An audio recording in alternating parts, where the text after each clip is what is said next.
नमस्कार, मैं हूं रितेश कुमार गौतम और स्वागत है आपका हमारे खास कार्यक्रम जनता सरकार में, जिसमें हम बात करेंगे सत्ता के सिंहासन से लेकर जनता के सरोकार तक। साथ ही हम आपको बताएंगे प्रदेश सरकार की हर उस योजना के बारे में जिनका सीधा संबंध हरियाणा की जनता से है, जो योजनाएं प्रदेश के विकास को नई गति प्रदान करेंगी और हरियाणा की जनता का चहुमुखी विकास भी करेंगी, ताकि प्रदेश की जनता तरक्की की राह पर आगे बढ़े और हरियाणा प्रदेश निरंतर उन्नति की नई ऊंचाइयों को छूता हुआ प्रगतिशील रहे। तो अगले 30 मिनट तक बने रहिए हमारे साथ और देखते रहिए जनता सरकार।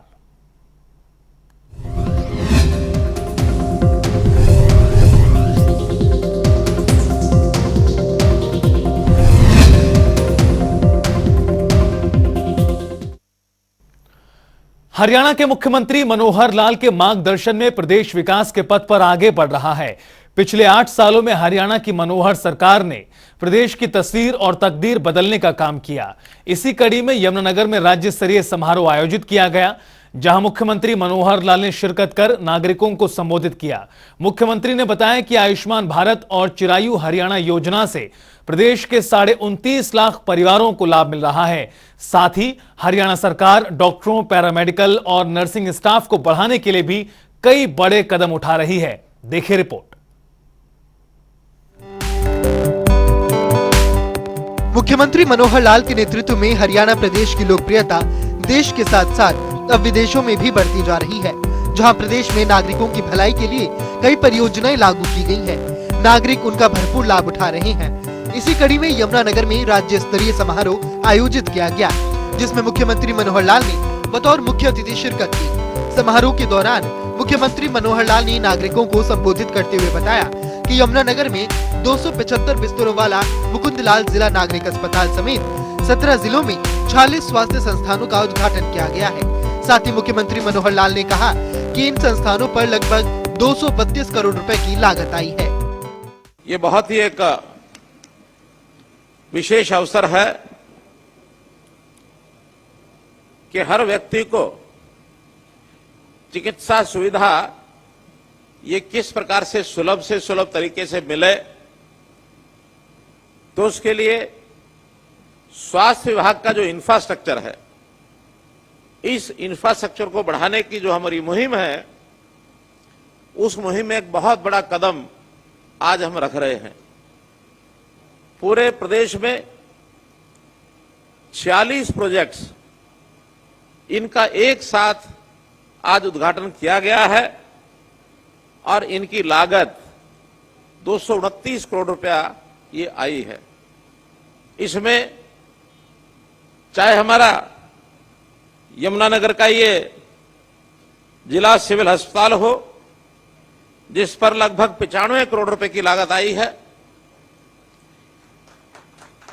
इसी प्रकार शहरी स्वास्थ्य केंद्र, मातृ एवं शिशु अस्पताल, सब डिवीजन, हमारे सब डिवीजन का जो सिविल अस्पताल, CHC यानी सामुदायिक स्वास्थ्य केंद्र, PHC यानी प्राथमिक स्वास्थ्य केंद्र, हेल्थ एंड वेलनेस सेंटर्स, सब हेल्थ सेंटर्स, जो विशेष तौर पर हमारे कस्बाई जो कस्बे स्थान हैं या गांव के स्थान हैं, उन स्थानों पर इसमें अधिकांश संख्या के जो सेंटर्स हैं उसको आज खोला गया है।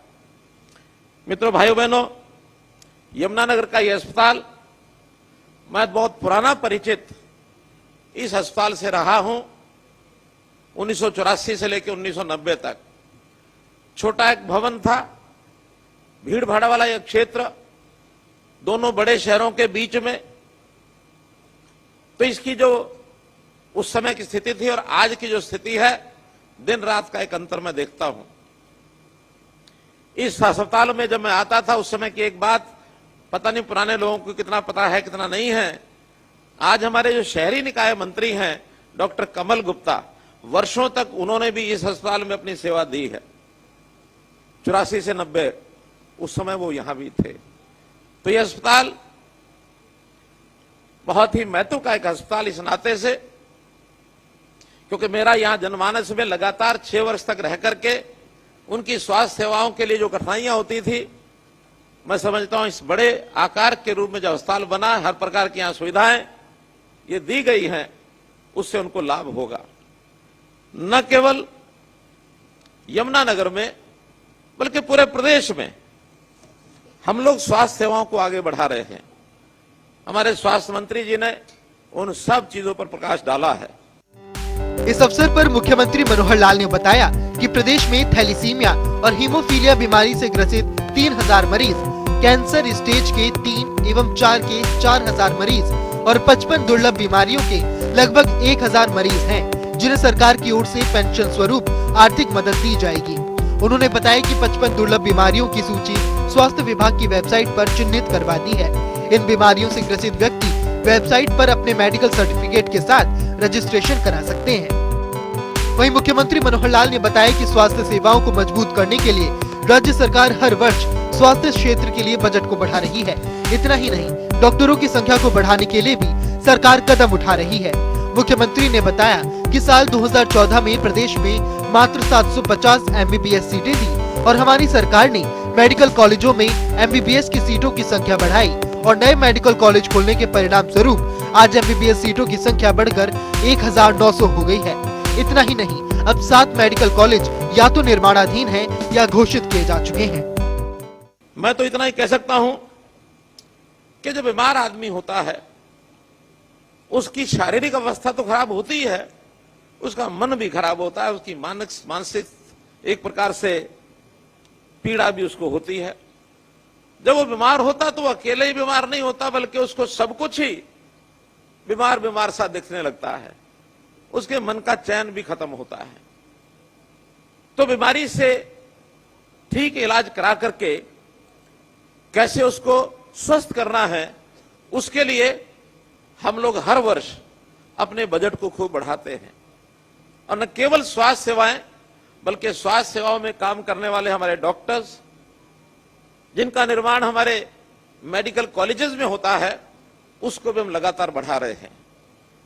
2014 में जब हमने सत्ता संभाली थी, उस समय अगर मैं डॉक्टर्स की संख्या के बारे में बात करूं तो मात्र 750 एडमिशन उस समय MBBS के होते थे, मात्र 750। और आज सब विस्तार करने के बाद कुछ तो उस समय के जो मेडिकल कॉलेज है उसमें सीटें बढ़ाई और कुछ नए मेडिकल कॉलेज इस 8.5 साल के समय में जिनका विस्तार होने के बाद जिनको नए भी बनाने का जो हमको अवसर मिला है, आज 1900 और जो डॉक्टर्स हैं उनके एडमिशन होते हैं MBBS के। और इसके बाद भी अभी 7 हॉस्पिटल ऐसे हैं जो या तो निर्माणाधीन है या जिनकी हमने घोषणा की है और उनको भी बहुत जल्दी शुरू करने वाले हैं। उसमें सौभाग्य से एक मेडिकल कॉलेज यमुनानगर का भी है, बाकी स्थानों पर भी है। कैथल में है, उसका भी काम शुरू हो चुका है, जींद में भी काम शुरू हो चुका है, महेंद्रगढ़ में, नारनौल में काम शुरू हो चुका है, पलवल में, दादरी में, फतेहाबाद में इसकी भी हम घोषणा कर चुके हैं। पंचकुला में भी एक नया मेडिकल कॉलेज एलोपैथी का बनेगा, एक आयुर्वेद का भी बनेगा। अभी एम्स के नाते मनेठी में जमीन प्रक्रिया सारी करके केंद्र को दी जा चुकी है, बहुत जल्दी उसका भी शिलान्यास हम करने वाले हैं। तो जब ये सभी मेडिकल कॉलेज चालू होंगे तो मैं आपको विश्वास दिलाता हूं डॉक्टर्स की एडमिशन की संख्या 3000 से बढ़ जाएगी। और इतनी बड़ी संख्या के बाद ही जो आज WHO का एक मापदंड है कि हर 1000 व्यक्ति पर किसी भी प्रदेश में एक MBBS डॉक्टर जरूर होना चाहिए, उसके अंदर स्पेशलिस्ट वो भी उसमें आ जाते हैं। तो उस नाते से हमको यहाँ 28,000 डॉक्टर आज चाहिए, जबकि आज हमारे पास 12 से 13,000 सरकारी प्राइवेट सब मिलाकर के डॉक्टर हरियाणा में हैं। तो इसकी संख्या और इसी के साथ पैरामेडिकल स्टाफ, नर्सिंग स्टाफ, इसको भी हम बढ़ा रहे हैं। नर्सिंग की हमारी नई पॉलिसी ये भी लागू हो चुकी है, तो बहुत से नर्सिंग कॉलेजेस भी नए खुलेंगे। हमारे युवाओं को, युवतियों को रोजगार मिले, तो रोजगार के नाते इस पढ़ाई के साथ साथ उनकी स्किलिंग करा करके आज इस प्रोफेशन की दुनिया में भी, भारत से बाहर भी बहुत बड़ी मांग है। हम अपने युवाओं को और उनको भी रोजगार के नाते और सेवा के नाते बाहर विदेशों में भेजने की भी हमारी योजना है, ताकि इसको हम शुरू कर सके। इसके साथ ही मुख्यमंत्री ने बताया कि पंचकुला में भी एक नया मेडिकल कॉलेज और एक आयुर्वेदिक कॉलेज बनाया जाएगा। इसके अलावा भालखी माजरा में बनने वाले अखिल भारतीय आयुर्विज्ञान संस्थान यानी एम्स के लिए जमीन की सारी प्रक्रियाएं पूरी की जा चुकी हैं, जिसका जल्द ही शिलान्यास किया जाएगा। तो चलिए ग्राफिक्स के जरिए जानेंगे मुख्यमंत्री मनोहर लाल की ओर से दी गई तमाम सौगातों के बारे में। विभिन्न स्वास्थ्य परियोजनाओं का उद्घाटन और शिलान्यास किया गया। उद्घाटन समारोह के दौरान मुख्यमंत्री मनोहर लाल ने संबोधित किया। हर व्यक्ति को सुलभ तरीके से स्वास्थ्य सेवाएं मिल सके। सीएम ने जनता को समर्पित किए करीब 230 करोड़ के 46 प्रोजेक्ट। हरियाणा में मेडिकल कॉलेज की सीट 750 से बढ़कर 1900 तक पहुंची। करीब 7 और मेडिकल कॉलेज की घोषणा कर चुके हैं मुख्यमंत्री। मेडिकल कॉलेज बनने के बाद 3000 तक होगी मेडिकल सीट की संख्या।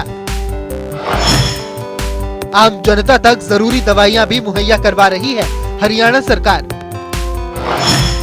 मुख्यमंत्री ने कहा कि आयुष्मान भारत योजना का विस्तार किया गया। चिरायु हरियाणा योजना के तहत 30 लाख परिवारों को स्वास्थ्य बीमा मिला।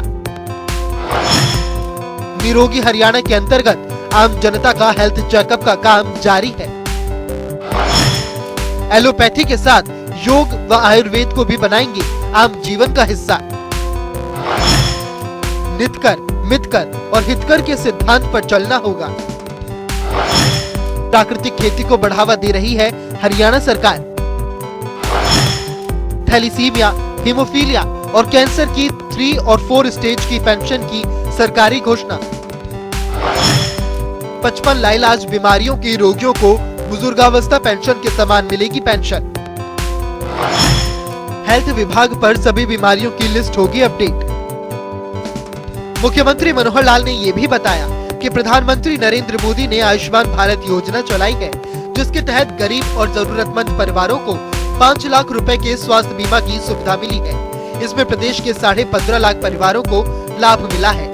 लेकिन हरियाणा सरकार ने एक कदम और आगे बढ़ाकर इस योजना का दायरा बढ़ाया और चिरायु हरियाणा योजना लागू की। आज प्रदेश के लगभग 29.5 लाख परिवारों को इन योजनाओं के तहत लाभ मिल रहा है। मित्रों, बीमार होने के बाद स्वस्थ करना, उसका इलाज करना, ये एक काम है। इसमें 3 बातें जो जरूरी होती हैं, तीनों पर हमारा ध्यान है, चाहे वो अस्पताल हैं, चाहे वो डॉक्टर्स हैं, और तीसरा जो दवाइयां हैं, दवाइयां भी हम उपलब्ध कराते हैं। मुख्यमंत्री मुफ्त इलाज योजना के अंतर्गत 550 से ऊपर दवाइयां हमारी हर अस्पताल में लोगों को मुफ्त मिलती हैं, मुफ्त इलाज योजना। लेकिन एक विषय ऐसा भी है कि बहुत से लोग बहुत सी बीमारियों का इलाज प्राइवेट अस्पतालों में कराते रहे हैं, उसके लिए पैसे की जरूरत होती है। तो प्रधानमंत्री जी ने उसके लिए जो आयुष्मान जो योजना बनाई है, इस आयुष्मान की योजना, उस कार्ड के माध्यम से हर गरीब परिवार को 5 लाख रुपए का बीमा, स्वास्थ्य बीमा यह कराया गया है। जब ये हुआ तो हरियाणा में संख्या उसकी 15.5 लाख कार्ड बनाने की थी। हमने जब हिसाब लगाया कि ये हरियाणा की जनता को और सुविधा मिलनी चाहिए, ये कार्ड कम है, तो चिरायु हरियाणा बना करके उसके अंदर और एक 14 लाख कार्ड नए जोड़े जाए, ये योजना भी हमने बनाई है। तो 29.5 लाख परिवार ऐसे हैं जिनको चिरायु और आयुष्मान और चिरायु हरियाणा का लाभ 5 लाख रुपए तक की मुफ्त इलाज की ये योजना है, इसका लाभ होगा। और इसके साथ आखिर व्यक्ति बीमार होने से पहले सिम्टम्स के आधार के ऊपर यदि हम उसका चेकअप कराए हैं, उनका परीक्षण करवाते हैं, तो बहुत सी बीमारियां समय से पहले अगर पता लग जाए, इंडिकेशन हो जाए, तो उसका इलाज बहुत आसान होता है।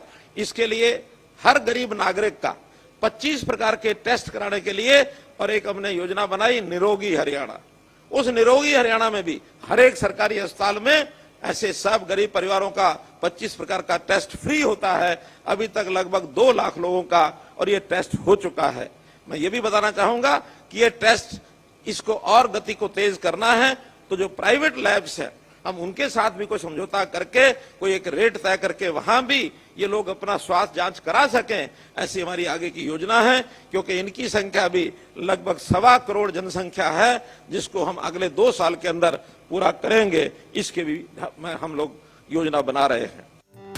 वहीं मुख्यमंत्री ने इस कार्यक्रम में नागरिकों को संबोधित करते हुए बताया कि हर नागरिक स्वस्थ हो, इसके लिए गाँव में आयुर्वेद वेलनेस सेंटर्स खोले जा रहे हैं और योग के लिए 1000 योग शिक्षक लगाए गए हैं। इसके साथ ही सही खान पान की जानकारी के लिए डाइटिशियंस की नियुक्तियां की जाएंगी। वहीं सरकार की ये प्रयास प्रधानमंत्री नरेंद्र मोदी के स्वस्थ जीवन के लिए स्वच्छता, साफ पर्यावरण और साफ पानी की आवश्यकता के विजन के अनुरूप है। बीमार होने के बाद व्यक्ति कैसे इलाज करा के अपने आप को ठीक कर सके, स्वस्थ कर सके, एक पहलू है। हम इसके आगे भी बढ़कर के योजना बना रहे हैं कि इलाज की जरूरत पड़ती बीमार होने के बाद, लेकिन क्या ऐसी योजना सोची जाए कि व्यक्ति बीमार न हो, स्वस्थ रहे और स्वस्थ रह करके उसको स्वस्थ रहने के लिए क्या क्या करना है। स्वस्थ करने के लिए अस्पताल है, इलाज है, लेकिन स्वस्थ रहने के लिए, इसके लिए उसका आहार कैसा हो, उसका व्यवहार कैसा हो, उसकी दिनचर्या कैसी हो, क्या वो अपना स्वास्थ्य योग करके ठीक रख सकता है कि नहीं, ठीक खान पान करके ठीक रख सकता है कि नहीं, इसके लिए आयुर्वेद की बहुत बड़ी आवश्यकता ये हमको महसूस होती है। एलोपैथी का बहुत बड़ा हमारे उपयोग है, उसका योगदान है। बहुत ऐसे बीमारियों का इलाज ये एलोपैथी से होता है, लेकिन हमारी सांस्कृतिक पहचान इस बात में है कि आयुर्वेद से हम अपने आप को स्वस्थ रख सके। हम योग के आधार पर खान पीन का हमारे परिवारों में क्या खाना चाहिए, क्या नहीं खाना चाहिए, किस चीज के बाद क्या खाना चाहिए, ये सब सूचनाएं हमारे परिवार की दादी नानी हमको दिया करती थी। आज हम सब भूल गए हैं। इसके लिए गांव-गांव में हम wellness centres, Ayurveda wellness centres ये खोल रहे हैं। योग कम व्यायामशाला ये खोल रहे हैं। 1000 गांव में योग शिक्षक लगा करके हमने योजना पूरी कर दी है। 2 एकड़ जमीन में उसका खुले में घूम करके, सैर करके, खुली हवा में सांस लेना, खाने पीने के लिए डाइटिशियंस, इनकी नियुक्ति हम करने जा रहे हैं ताकि उसको स्वस्थ रहने के लिए हम प्रेरित कर सकें। एक कहावत है कि खाने के लिए हितकर मितकर और एक शब्द आता है उसमें नितकर हितकर मितकर, यानी खाना छोड़ना नहीं चाहिए। व्रत आदि के समय हम छोड़ते हैं, लेकिन लंबे समय तक अगर भूखे रहना पड़ जाए तो शरीर अस्वस्थ होता है। नितकर मितकर, जितना आवश्यक है उतना खाएं, यानी थोड़ा मितकर खाना, और हितकर, जो शरीर के लिए हितैषी हो उसको खाना। अगर यही हम सिद्धांत पर काम करते हैं तो शरीर को बहुत बड़ा एक लाभ हो सकता है। तो इसके लिए हमने आयुर्वेद को बढ़ाने के लिए भी पूरे प्रदेश के अंदर बहुत सी योजनाएं बनाई हैं ताकि हमारा जो शरीर है उसको हम ठीक कैसे रख सके। वहीं इस राज्य स्तरीय समारोह में गृह एवं स्वास्थ्य मंत्री अनिल विज, स्कूल शिक्षा मंत्री कंवरपाल और विधायक घनश्याम अरोड़ा समेत अन्य अधिकारी मौजूद रहे। ब्यूरो रिपोर्ट, जनता टीवी।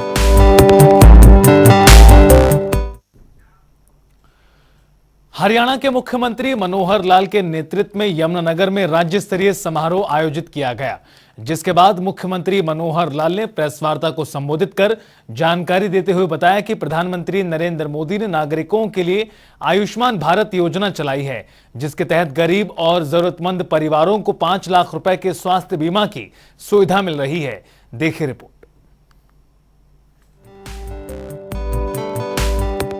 हरियाणा के मुख्यमंत्री मनोहर लाल ने यमुनानगर में राज्य स्तरीय समारोह के आयोजन के बाद प्रेस वार्ता को संबोधित किया।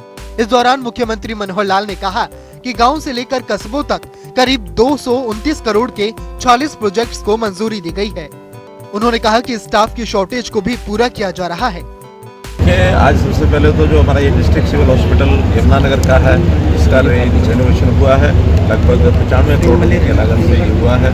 इसी प्रकार इसमें नीचे गांव से लेकर के और कस्बों तक बहुत से प्रोजेक्ट, 40 प्रोजेक्ट थे, जिसमें CHCs हैं, PHCs हैं, सब हेल्थ सेंटर्स हैं, और इन सब के लिए भी आज जो 40 स्थानों पर सुविधाएं दी गई हैं, इसके कारण से और जो ग्रामीण क्षेत्र के लोग हैं, जो रोगी जितने इलाज की सुविधा में छोटी मोटी कठिनाई आती थी, वो सब चीज़ें ठीक होगी। इंफ्रास्ट्रक्चर जितना अच्छा होगा और उसके बाद में डॉक्टर्स की संख्या जितनी अच्छी बढ़ेगी, उतना लोग उपचार कराने की सुविधा जो है महसूस कर सकते हैं। सर, कितने करोड़ की लागत से पूरा? लगभग 229 करोड़ 229 करोड़ की लागत की सभी 40 प्रोजेक्ट से इसकी लागत। सर, इसमें भी हॉस्पिटल्स में सर मैंने बताया स्टाफ की जो शॉर्टेज है उसको पूरा कर रहे हैं। हमारे पास जितने उपलब्ध हैं उनको सबको भर्ती हम कर ही रहे हैं, लेकिन जब उपलब्ध नहीं होते हैं तो उसके लिए नए ट्रेनिंग्स भी हर वर्ष आते हैं। अभी हर वर्ष डॉक्टर्स का जैसे नया बैच आता है या हमारे पैरामेडिक्स के नए बैच आते हैं, तो हर वर्ष हमारी रेगुलर भर्ती चलती है। कर्नाटक में रेगुलर भर्ती में चाहे वो नियमित भर्ती के रूप में लिया है या अस्थायी रूप से भी जो थोड़े समय के लिए भर्ती करने हो तो वो भी करते हैं। और हमने तो अब एक बॉन्ड भरवाया है जो मेडिकल छात्र हैं MBBS पढ़ने वाले कि उनको खाली नहीं रहने दिया जाएगा। ऐसा जब तक उनकी नौकरी नहीं लगती है तब तक के लिए उनको स्टाइफंड दे करके और NHM के रेट्स के उनको सैलरी दे करके उनको सबको रखेंगे। 5 साल में उनका ये पीरियड जो काउंट होगा तो 5 साल तक ये सेवा अपनी हरियाणा को देते रहें। इस प्रकार के कुछ वर्ष के बाद वो बॉन्ड भी शुरू हो जाएगा। इसके साथ ही मुख्यमंत्री मनोहर लाल ने जानकारी देते हुए बताया कि सरकार ने थैलेसीमिया, हीमोफीलिया और कैंसर की 3rd और 4th स्टेज के मरीजों के लिए घोषणा की थी, जिसके तहत आज से 55 लाइलाज बीमारियों के रोगियों को पेंशन दी जाएगी। देखिए वो तो चूँकि बीमारियों के नाम वो इंगित कर दिए गए हैं। 55 बीमारियाँ ऐसी हैं, इसके अलावा कैंसर का अलग है और थैलेसीमिया का और हीमोफीलिया का ये अलग है। तो ऐसी ये बीमारियां हैं, ये सर्टिफाइड बीमारियां हैं और इनका जो भी डॉक्टर हॉस्पिटल से उनको एक बार सर्टिफाई कर देगा ये इस बीमारी से ग्रसित है तो वो उसको लगभग ही लाइलाज है। फिर भी अगर इनमें से कोई ठीक हो जाता है तो उस समय तक ये जो पेंशन है 2750 की वर्तमान में है, आगे जैसे जैसे ओल्ड पेंशन का रेट उसको बढ़ता रहेगा ताकि परिवार को उनके खर्च की छोटी मोटी जो आवश्यकता होती है उसको पूरा कर सके। हरियाणा की मनोहर सरकार के प्रयास से हरियाणा का कोना कोना विकास की ओर अग्रसर हो रहा है।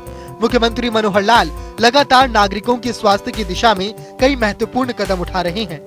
ब्यूरो रिपोर्ट, जनता टीवी। और चलिए जान लेते हैं आज के सवाल का विजेता कौन है।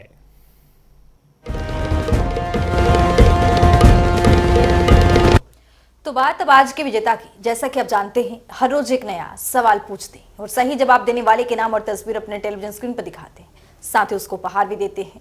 तो चलिए अब जान लेते हैं कि कल का हमारा सवाल क्या था और कौन है इसका विजेता। कल का हमारा सवाल था, हरियाणा सरकार ने किसानों के फसल की भरपाई के नुकसान के लिए कौन सा पोर्टल लॉन्च किया है। इसका सही जवाब है सी, मेरी फसल मेरा ब्यौरा पोर्टल। ढेरों जवाब आए, लेकिन आज के हमारे विजेता हैं हिसार से कृष्ण प्रजापति। कृष्ण, आपको बहुत बहुत बधाई। तो फिर पूछेंगे आज का सवाल, देखते रहिए जनता टीवी।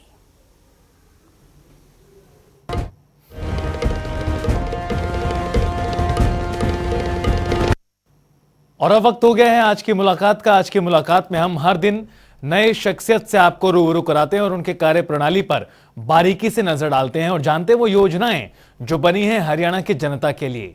तो ऐसी ही शख्सियत से जनता टीवी ने खास बातचीत की। इनका नाम है रणवीर सिंह, जो कि पलवल से SDM के पद पर काबिज हैं।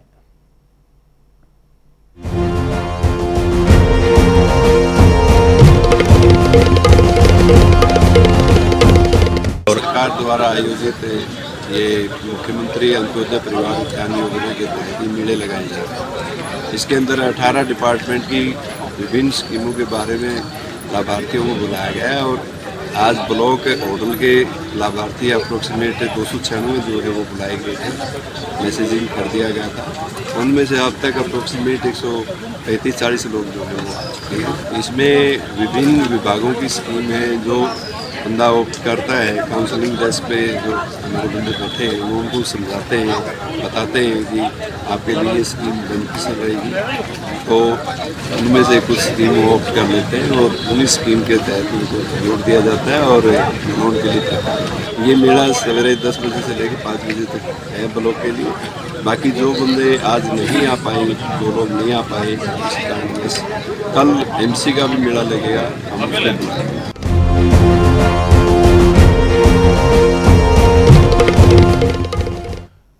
और अब एक नजर आज के सवाल पर।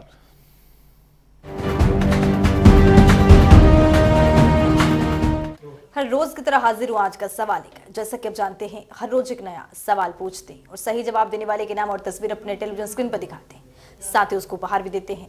तो चलिए हम नजर डालते हैं आज के सवाल पर।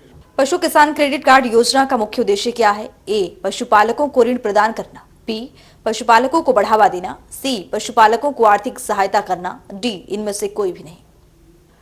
तो दीजिए सही जवाब और बनिए विजेता।